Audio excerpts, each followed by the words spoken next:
So thanks for coming. Thanks for willing to Thanks for sit on having the me, Chris. firing Appreciate line it. here Right. where I ask you who taught you to be a leader. But maybe I'll just begin with who is Mike Jessen? Like, how did Mike Jessen come to be? Yeah, so that's of course that's the lead question, a tough question to try to define yourself. I'm a small town kid from Iowa, a first generation college student out of my family, and have a strong work ethic, number one, and I think that led me to a life of wanting to, I guess, capitalize on the opportunities that I would be presented with. And I started to work at the age of 14 when I could have a full-time job. And throughout my high school days, I worked actually at a grocery store, which I have a pretty significant background in that as well. Yep. And That stuck with you for a while. Yeah, not that wasn't necessarily the plan, but that's how things turned out. But worked full time, and I think from a leadership standpoint, I mean, my goal has always been to listen and learn and observe, and even at the earliest of age at 14, I worked for it was a family-owned grocery store, corner grocery store, much more similar to what was back in the day, what they had. Owned by a family, not my family, but it was where all the kids in the neighborhood would get their first job at 14. Yep. And so I went to work there. It was a single store owner that was there. Kind of took me under his wing, and his name was Mike Langford. And so he owned the grocery store. And he had his store, it was a large Catholic family that had 12 kids. All those kids also worked in the grocery store. And they became really my, I guess, second family, because my time away from school was spent in the grocery store, and I developed some great relationships with some pretty terrific people. And so from a leadership standpoint, I saw how a grocery store was owned and managed.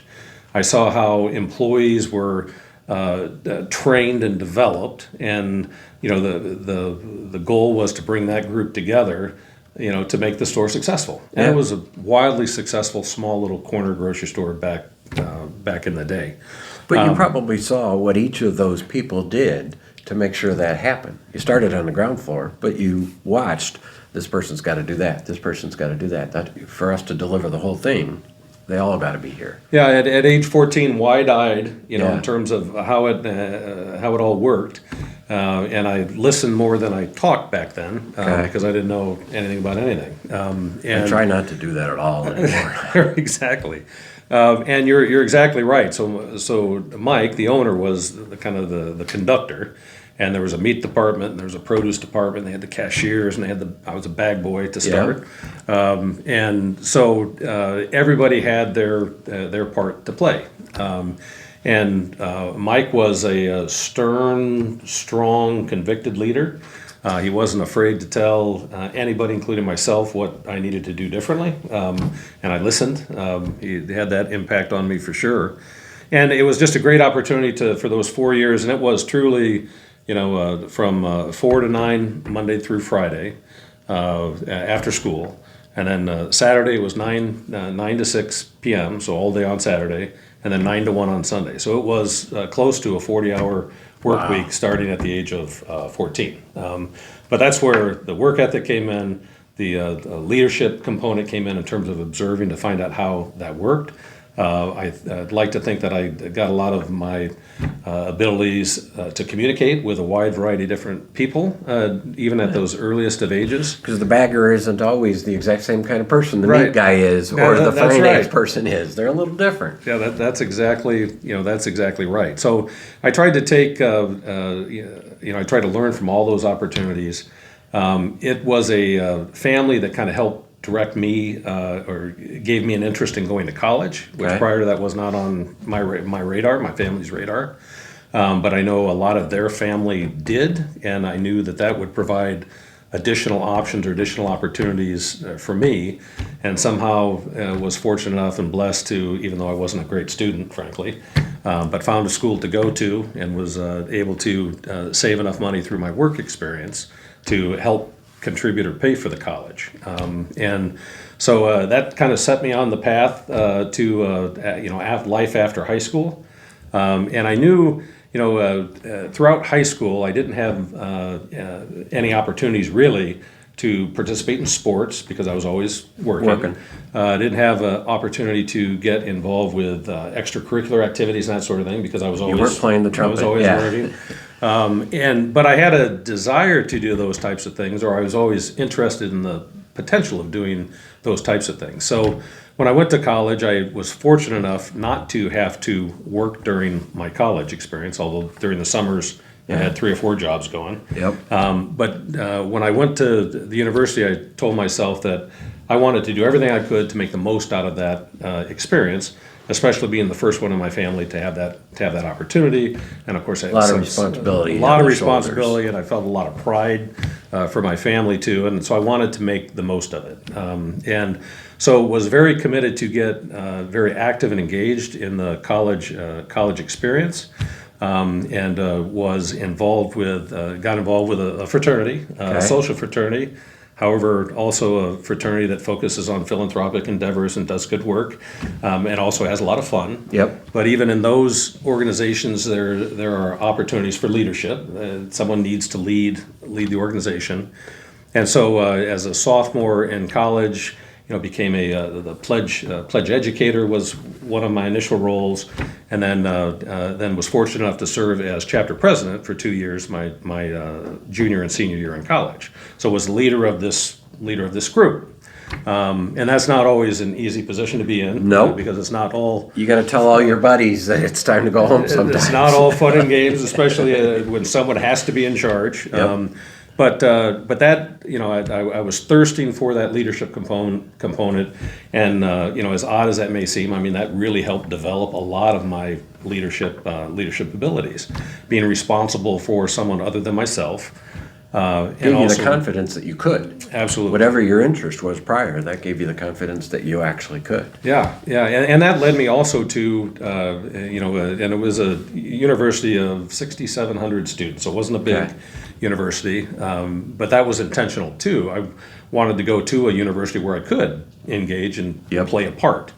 And so through the fraternity experience, which was a great leadership opportunity, also got involved with student activities, was on the student activities board, got involved in student government, which has always been kind of a part of my, there's a pattern, and was, my senior year was the student body president of the university. So, now we're seeing a definite pattern. Right. So, I've always, if I'm going to be involved with something, I'd like to be involved in a responsible sort of way, and hopefully be able to make a difference or make an impact on the organization or the people that are involved with that organization. So I was chapter president of the fraternity for 2 years. I was the student body president for a year, and that's not to be braggadocious. It's to say that I was afforded the opportunity, and I was determined to say, hey, if offered those opportunities, I was gonna jump on it. Tell me what you learned about leadership from those people.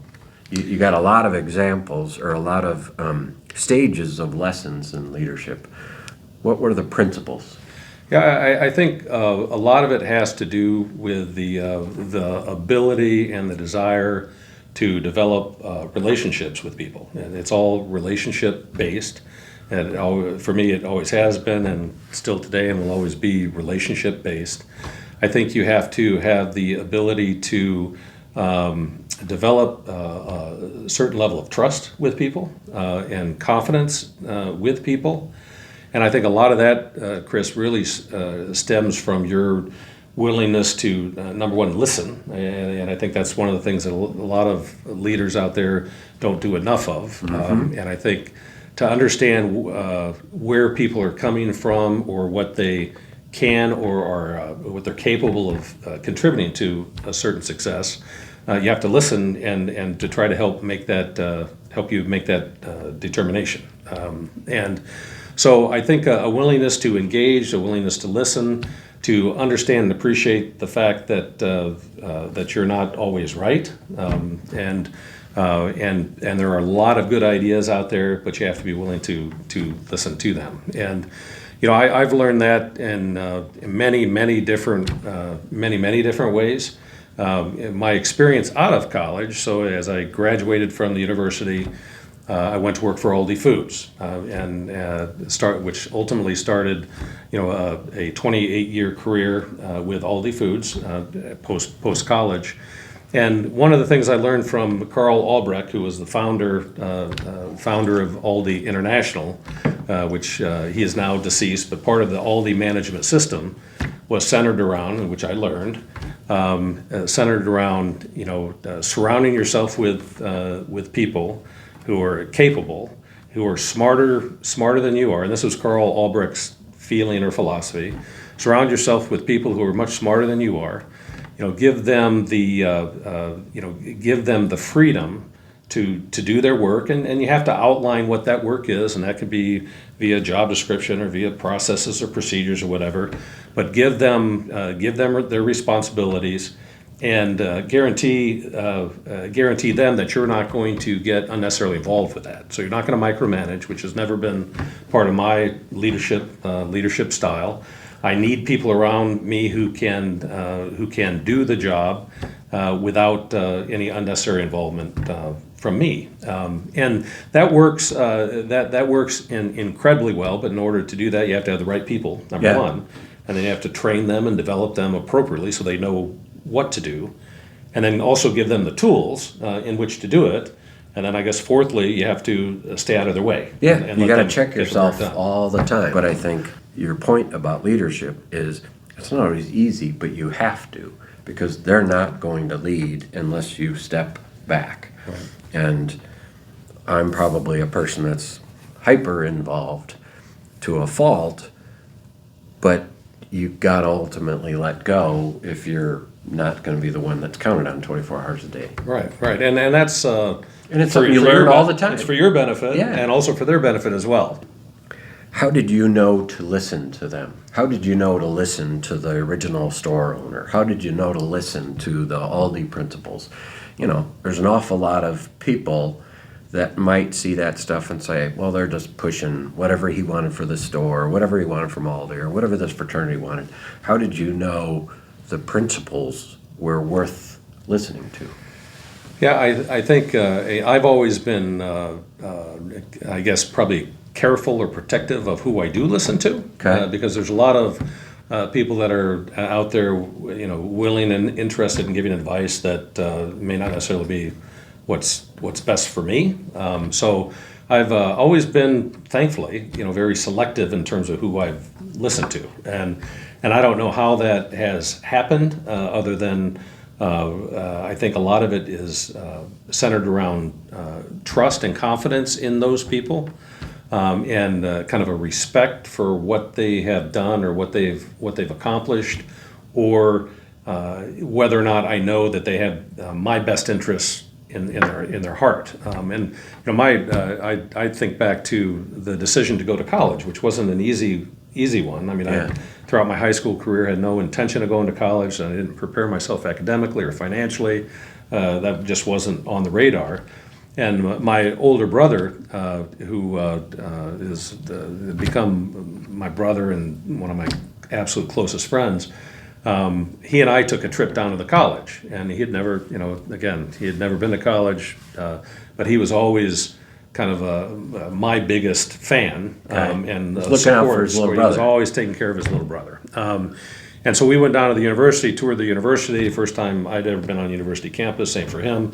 And he looked at me and said, "Mike, you got to do this."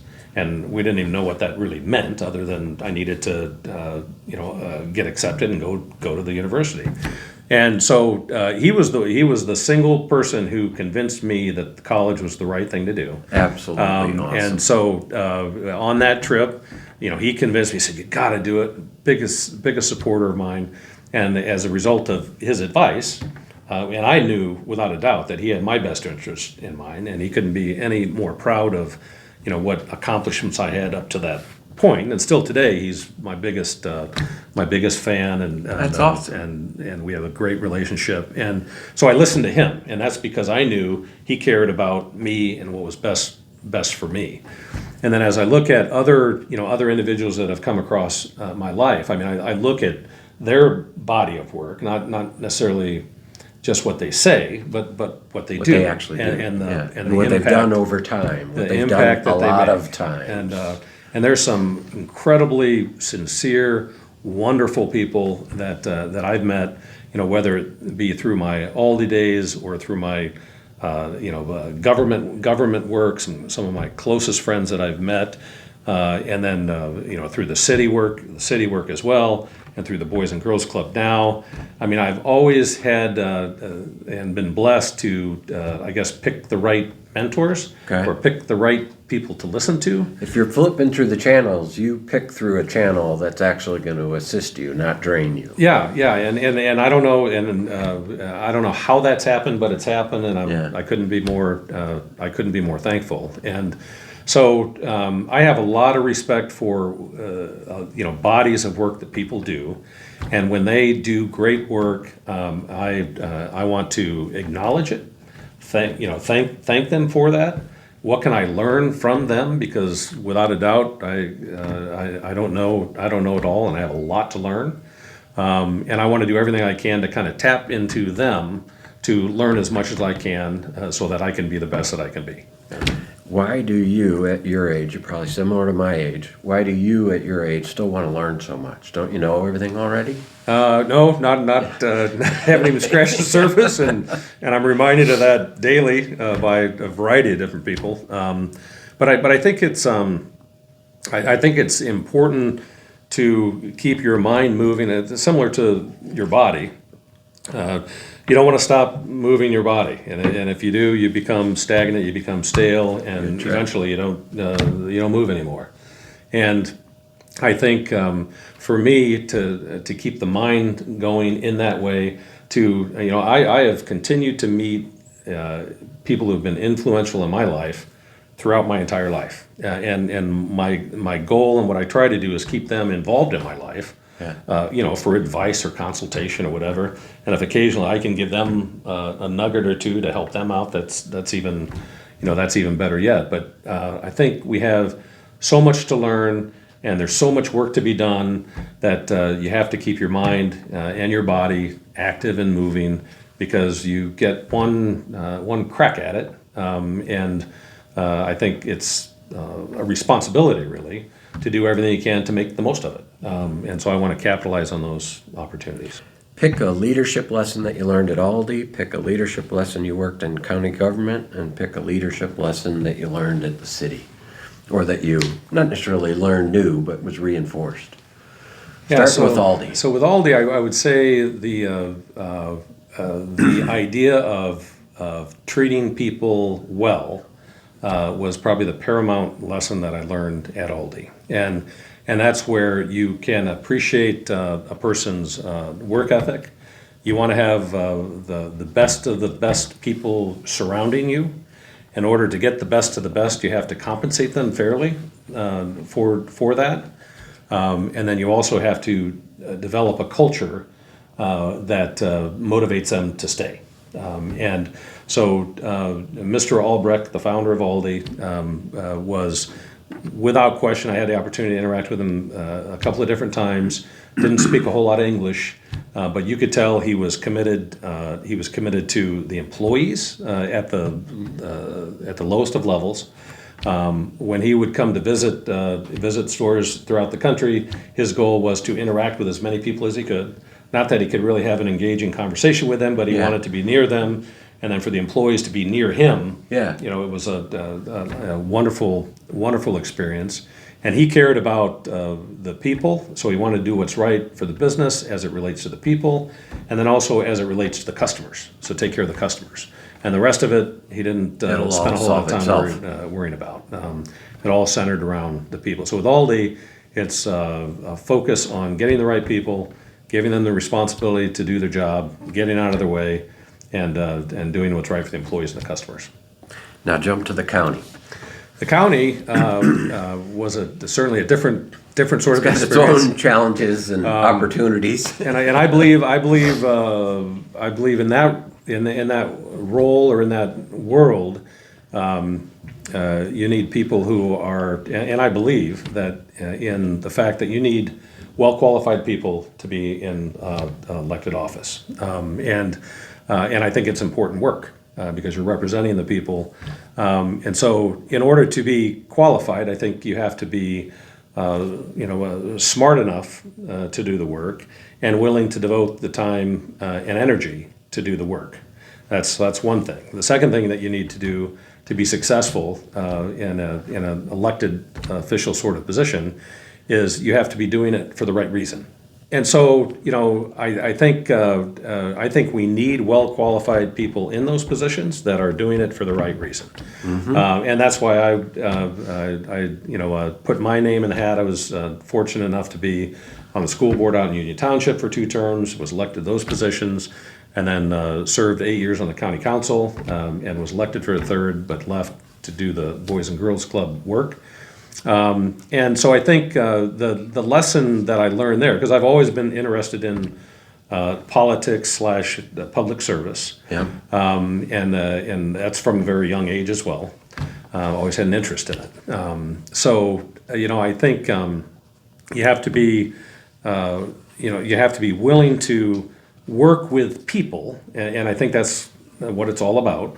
And my view on the county council was, we have 175,000 people roughly in the county, and my belief was and still is that of those 175,000 people, I don't think views are all that significantly different or separate from one another. At least I don't believe that to be the case.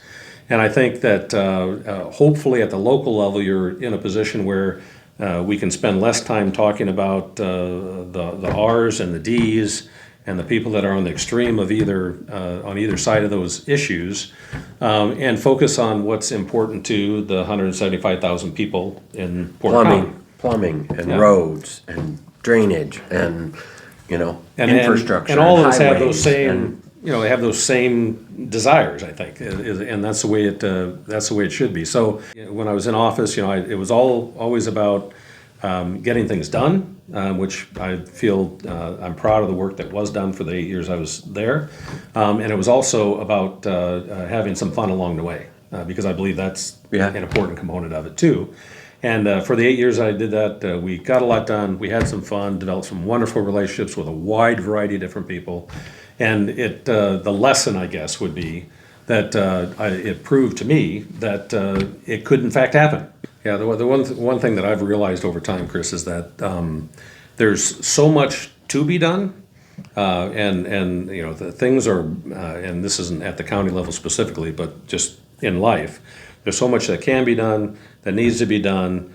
We need to be helping each other improve our lives. Fight off all the negativity that's out there, because it's rampant, and we've got to do that. We've got to be very intentional about doing everything we can to build people up and work together, because if we're distracted by all the nuances of the nonsense that's out there, or distracted by the social media to a certain extent, or distracted by the national politics or state politics, whatever it is that people want to be distracted by, it's really more so than anything, it's just distracting you from doing what could be done to try to make things better. I was asked, a good friend of mine who is deceased was coaching a Pop Warner football team. He wanted me to come in. I was the inspirational speaker, which is I'm not gifted it that way, but he was a buddy and I wanted to help the kids. So I went in and I had little wristbands made for the kids, and it had PPP on it. Okay. So my speech was all about, I don't care what anybody does. Whatever decision you make in life, whatever, if you're going to go to school, you're going to do this for work, or whatever it is, make sure that it's positive, it's productive, and it's purposeful. Yeah. That's it. And whatever direction that takes you, I'm good with it, and there will be no judgment whatsoever. But those are the things that you should focus on. And if you are, and a lot of the world is, if you're distracted by all the other nuances out there, you're taking yourself away from that positive, productive person. Now, those kids who are now 25 years old probably don't remember the 3 Ps, but that's coming from an old marketing guy. I had to come up with 3 Ps. There's probably some guy at a sales conference right now. He's 25-year-old up and coming salesperson. He's like, "There's this guy that told me one time 3 Ps, and that's how I made National Salesman of the Year." Try to come up with something simple, and all my kids and their friends all laugh about it, but they remember it. Transition now to the Boys and Girls Club, a completely different set of challenges, completely different set of people and scope and perspective. You're constantly in a growth mode just because of the need of the services out there. Tell me what it's like to jump there. Yeah, that has been 8 months. 8 months in the role. And clearly a new experience for me in the sense that I wasn't all that familiar with the Boys and Girls Club, although I was a wildly successful coach of Saturday basketball as my kids were growing up. Okay. I don't think I was that successful, frankly, but did that come up in the interview? Yeah, we just have to, as a point to say that's really the only thing I knew about the Boys and Girls Club. So I was fairly unfamiliar with it, although I knew it was a powerful organization in terms of the impact it was having on youth development. So that caught my attention. And I was also this was my first experience in the nonprofit world. So I've learned a tremendous amount about the Boys and Girls Club and what the day in the life is in the nonprofit world. And it's been a wonderful experience. And the work, as I've learned, there were a couple of things during the interviewing process that caught my attention that made me better understand what the Boys and Girls Club is all about. And one was the mission of the organization. That's essentially we exist to prove every kid has what it takes. And I'm a simple sort of guy. That's fantastic. I'm a simple guy, but that resonates with me, and I do believe that every kid has what it takes and should be supported. So that was that clawed me in for the first step, and then the other thing that was mentioned was there's the Boys and Girls Club does surveys of club kids and club kid alumni, people who were once in the clubs, and so they surveyed club kid alumni, and the club kids surveyed. 54% of them said that the club saved their life. And when you talk about how impactful that's saved their life. That's not we're nice guys. It's not change. It's not doing was a good work. Facility. 54% said that the club saved their life, and that caught my attention because it was and still for me is very impactful to even to say that. But I'd have to say I was curious. I said, that sounds great. But for the last 8 months, I've on multiple occasions have been that statement has been proven to me by story after story after story of kids that are in the club or kids that were in the club or parents of kids that were in the club, and there's no doubt about it that the Boys and Girls Clubs saves lives, changes lives too, but also saves them. And so that drew me to the organization. I mean, so that makes a lot of sense. And I knew I was familiar enough with the organization in terms of the good work that they have done. It's been wildly successful in Porter County and also Lake County. We have 10 clubs throughout those two counties, and we have an additional 11 Kid Stop sites in primarily around the Valparaiso area, which is before and after school care. Got it. And I'm convinced, and I said it before I joined the Boys and Girls Club, but I'm convinced that there's never been a more difficult time to be a kid, and I'm convinced there's never been a more difficult time to be a parent. Absolutely, in both cases. And so I believe that wholeheartedly before I got involved with the Boys and Girls Club. And that has just been magnified that much more as I've gotten familiar with what the Boys and Girls Club does and the impact that it has and the trials and tribulations that the kids are going through. And that's no secret. I think everybody can appreciate that times are tough, especially for kids. And it should concern or worry All of us. everybody. And so, I think it's important for everybody, myself and all of us, to kind of surround these kids with as much support and love as we can to, prove to them that that they have what it takes, and to be there for them. And it's been a perfect role for me, especially at this time, at this stage of my life, because it's an organization that is a business of sorts, but it's also a business that does great work for many, many kids. We have in our 10 clubs, we have 2,000 kids go through the doors each and every day, and so it's very, very, very impactful. And I would want to be out there to do everything in the world I can, and we as an organization can do, to help support the kids. And so it's meaningful. It's meaningful work. For me, it can be very, very heartwarming. As I'm visiting the clubs, talking to kids at the activities, Christmas to Remember, Youth of the Year. It's just so heartwarming for me to see these kids engaged, to see the relationships that the staff has with the kids, because I think that's really what separates the Boys and Girls Club from other wonderful organizations, is that if someone's a club kid, it's likely that they're going to have a very purposeful, meaningful relationship with the club staff. And that's something that goes beyond the few minutes that they're there after school. It's a real, rich relationship.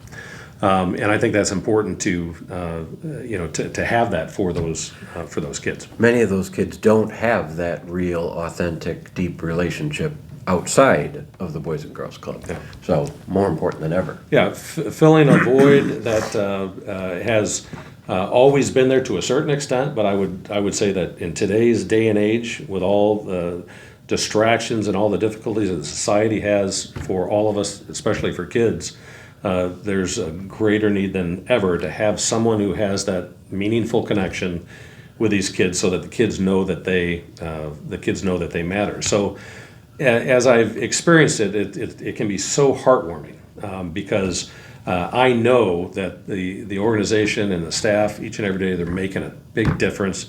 They're changing lives. They're saving lives on a day in, day out basis. And at the same time, it can also be very heart-wrenching, because I knew times were difficult for kids prior to this role.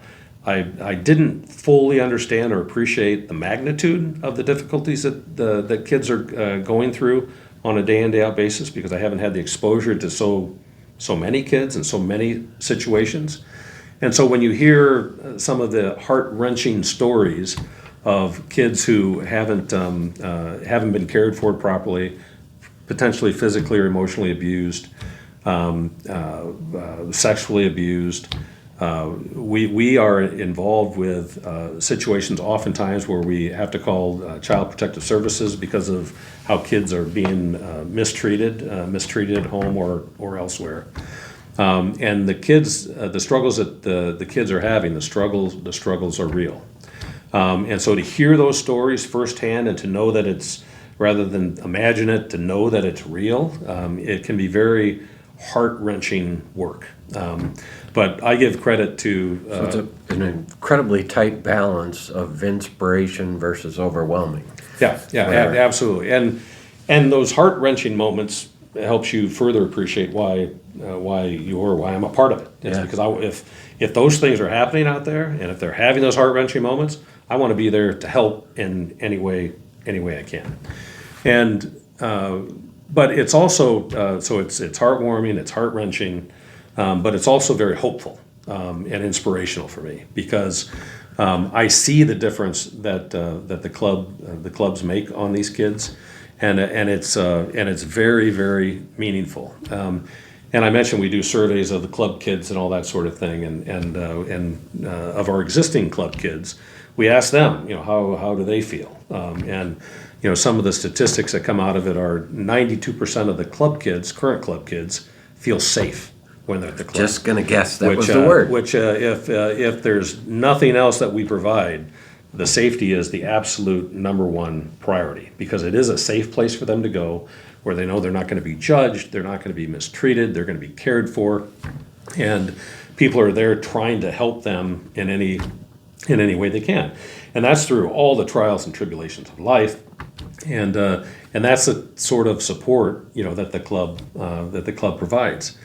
And then another kind of interesting statistic that came out of our surveys said that there's 82% of our club kids feel that they can make a positive difference in their community. And so you have these kids who are, faced with all these difficulties, all these challenges throughout society, throughout school, throughout whatever. But 82% of our club kids say that they're confident they can make a positive influence or positive difference in their community. And so if they're thrown all those things, all those obstacles, yet they can be helpful, then shouldn't we all look at that and say, okay, well, we should also be hopeful?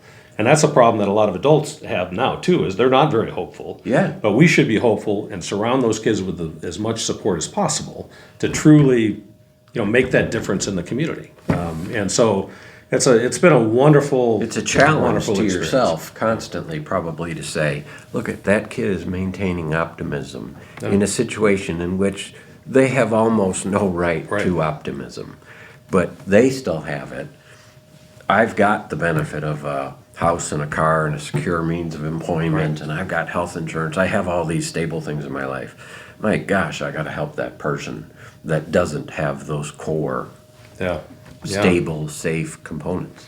Yeah, and I think, so one of the lessons I've learned early on with the Boys and Girls Club is, and something that I think is a good lesson for, anybody and everybody, trying to understand or appreciate the difficulties in life, and also feeling and appreciating how fortunate we all are. Because we've been blessed, and because of that, I think we do have a duty and responsibility to help others.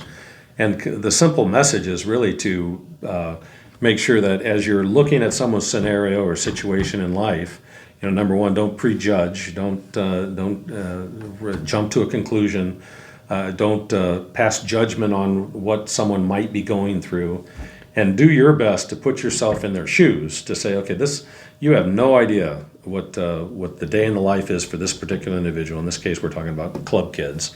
And before you rush to judgment, before you challenge them in a certain way, put yourself in their shoes and try to understand and appreciate what their life might be like.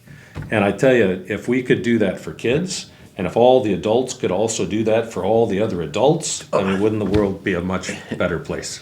Every one of those stops along the way would be a better place, whether it's government, whether it's city, county government, whether it's nonprofits, business organizations. Kids have an amazing ability that as adults we cover up.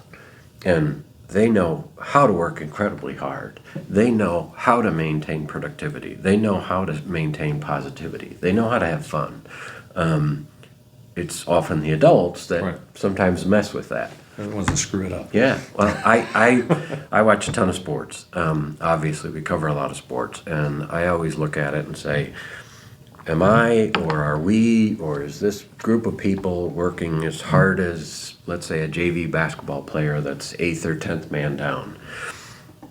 That young man or lady is just working incredibly hard around the year just for the opportunity to be on the team and to occasionally play when they're up by a lot or down by a lot. And then sometimes you might go to a chamber lunch or a meeting of a bunch of big fancy people, and you're like, there's 200 people in the room. How many of you work as hard as a JV basketball player? Most of you don't. I don't. A lot of days. That's not okay. We ought to be, and we're all paid to do it. And we got big titles and fancy whatever. We ought to all be paying a little bit of attention to how can that 7th grader work that hard? Tell me, to close this, sort of wrap this up, what do you hope leaders of the future can pick up from the things that you've learned? What does the next generation want to be aware of when they start thinking about, how do I become a leader? How do I grow into something like that? Yeah, I think my advice would be to number one, don't sell yourself short, and even if you haven't been afforded an opportunity to be that leader, you can still pursue that. And I think a lot of it is really just dealing with people fairly, honestly, being very transparent with them through communication, and I think treat people with respect. I mean, I think if there are people out there that are in leadership roles that somehow some way feel like they're a step above or a level above someone else, well, shame on them. Yeah. Because if it wasn't for the other people, they wouldn't be in the role that they're in, and I think. Understanding and accepting that you can't do it all yourself. So we'll get back to that. Back point to the again. Therapy session again for me. Wrap that up. I'm trying to figure out if these notes were written by Natalie or Jenny. Yeah, you can't do it all yourself, and to let people in on that, and a lot of that has to do with stepping back and listening and learning from them, and I think it's important to. I mean, you're doing it for them. I mean, because you need to develop them so that they progress in their skills and they progress in their abilities and whatever contribution that they can make. But then selfishly, you're also doing it so that you can focus on other things. And there's plenty of other things that you could and should focus on. But you have to let people in, and you have to develop the relationship of trust, where you have confidence in their abilities, and that's because you're going to train them, you're going to develop them, you're going to hold them accountable to make sure that the work ultimately gets done.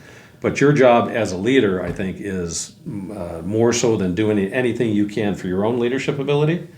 Your job as a leader is to really develop them and their leadership ability, and do everything very intentionally to help them as much as you can. Yeah, your job is to not be needed. Right. Yeah. Amen. It's like raising kids. That's right. You've done that. You got grandkids now. Yeah. Absolutely. So tell me what you're looking ahead to in the year going forward with Boys and Girls Club. Any milestones on the horizon? I know you guys are doing quite a bit. North Lake County, you got some other clubs that you're working on? Yeah, the beauty of the Boys and Girls Club, which is good for me and motivating for me, is that there's plenty of work to do. We're a strong organization that's in a very solid space right now, but that's not to say that we don't have work to do. And so I mentioned we have 10 clubs, 4 in Porter County and 6 in Lake County. We have 4 of those facilities that are in, they're either new, like Valpo, or recently renovated or remodeled. So 4 of the 10 are in pretty good shape. We have 4 others that are current projects on the table where work has to be done, significant work. So we've got a capital campaign going on currently in our South Haven Club. It's a 40-year-old building that needs a new roof, needs electrical, plumbing, complete gutted remodel, and that's a $5.5 million capital campaign that's going on currently, and it's currently under construction. And that's all in an effort to the South Haven community, which I know you're familiar with. Yep. That club has served that community or that neighborhood for 4 decades. Thousands of kids have been through those doors where their lives have been saved or changed, and parents and generationally, people have been through that club, and it's produced phenomenal positive results for the South Haven community. And frankly, there's not a whole lot in South Haven. That's what I was going to say. There's very little outside of that for them to turn to. Right, and that's why the club has been and continues to be so important. So we were faced with a 4-decade-old building that was failing on all operational fronts. Physically, the programming, the club, all that was great, but the facility was bad. And we had talked about the possibility of do we have a club in Portage, we have a club in South Haven? Should we consider consolidating the two and have one big club. Yeah. And it might make more sense financially, from a cost standpoint and from a capital campaign standpoint. But we were committed to the South Haven community because there hasn't been a whole lot of commitment shown to the South Haven community over time. And it's a kind of an island on its own where it's the kids go to Portage schools. It's a Valparaiso address, but it's the largest unincorporated area in the state of Indiana. And it's the county's responsibility, and over the years, we've done some work up there with stormwater and infrastructure, but other than that, it's been a neglected, it's been a neglected area.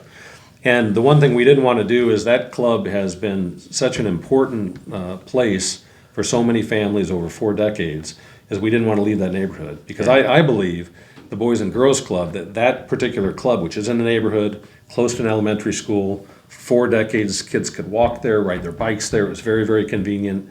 And that was the heart of the community. And the prospect of potentially relocating to somewhere else wasn't even going to be a remote possibility from my perspective. Because we owe it cuts to the that community. lifeline off to those kids. And so we're well underway on our capital campaign and well underway on construction. And by this summer, that'll be a facility similar to the Valparaiso Club, which we're very proud of as well. And then we also have a project going on we were in River Forest Schools, and then we left that particular building and opened up a club in Lake Station. Okay. That happened just this past fall. And we went in there and spent some money to make it kid-ready. It was an abandoned elementary school. Our hope is to buy that property and then to go in with a comprehensive remodel to make it a full-fledged club sometime in the future, soon. And then we have the Gary Tolliston project, which you're probably familiar with. And that's where we have a club that's in the old Tolliston High School, which then became a junior high, then became an elementary, then was abandoned for years. We went in 2012 and built a club. So there's a club, the Gary Club, John Will Anderson Club there. We're working together with the Crossroads YMCA, along with Methodist Hospital and some other key partners, to work together as nonprofits to say that we are all going to, we own the property currently, we're going to build a building and renovate a portion of that building and have one campus where the Boys and Girls Club will be, a new YMCA will be, a Methodist Hospital will have a footprint in that particular, all in one building, sharing services, sharing buildings to try to do in Gary what hasn't been done in quite some time in terms of economic development, and to try to do something very, very positive. And we have $30 million committed to that campus. From three different entities, although with costs and so forth, we know it's going to cost more than that, probably more like 40 or 45 million. Okay. So we have some work to do on the capital campaign front there, and then we're working very closely with those other nonprofits to put together the pieces of how we can work together and collaborate. Imagine this. What historically maybe was viewed as siloed.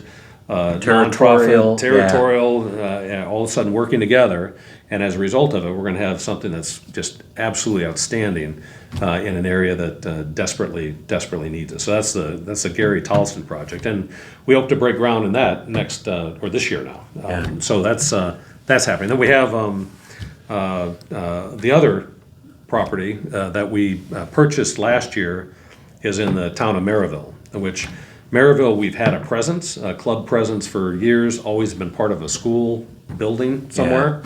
And we bought property next to the Barb and Dean White Community Center on Broadway, and we're going to build a club there adjacent to the community center. So we will have our first purpose-built club in the town of Maryville, which a lot of people would have assumed we've had for a long time. So those are 4 big construction projects, expansion projects that are at different stages and those are all going to happen. So that's a lot to do. And the 2 other clubs that I didn't mention, one is Portage and the other is Cedar Lake, are both clubs that are in, although they're not part of the 4, those 2 clubs and facilities are also in great need of an upgrade, a renovation, a refresh. In the got next your work year or cut out so, for we've got ya. a lot of, from a facility standpoint, we've got a lot of work to do. Our goal from a programming standpoint, because when the facilities are right, when the people are right, then we can serve more kids, which is our ultimate goal, and impact them in a positive way. And with our 2,000 kids per day, we're proud of that number, because that gets us to pre-COVID numbers, because after COVID, numbers were down significantly. And so we're back to where we started pre-COVID on a number standpoint, which is terrific, but that's just the starting point on where we're going to go.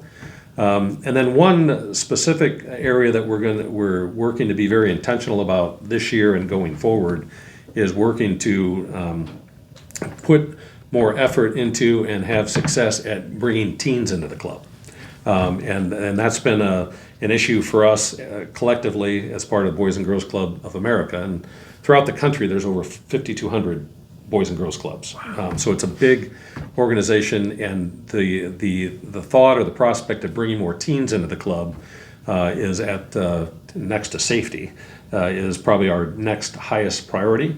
And that's because there's a recognized need, and because the teens of today need help, they need direction, they need those relationships, they need that mentoring more so now than ever before.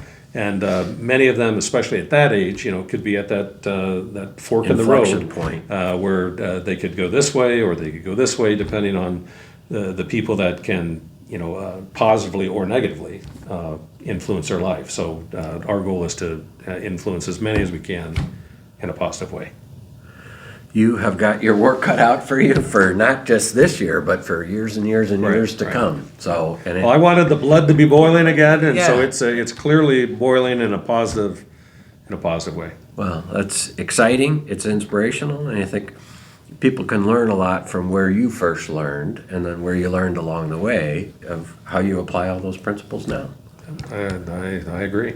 Well, thanks for coming. Thank you, Thanks Chris, for for having always me. working with us wherever you're at to encourage people spreading positive news and stories. And I think what's happening in your club every day, to me, is just fuel for that drive of there's so many good things happening. Right.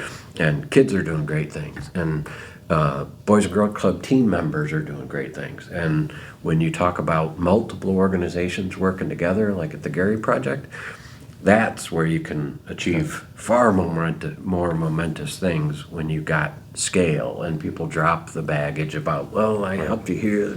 No, come on, let's Bringing people get together involved. to do good work. Yeah. It shouldn't be that hard. Well, thanks a heck of a Yeah, lot for thank you, coming. Chris. Appreciate it. Thank you. Appreciate you being here.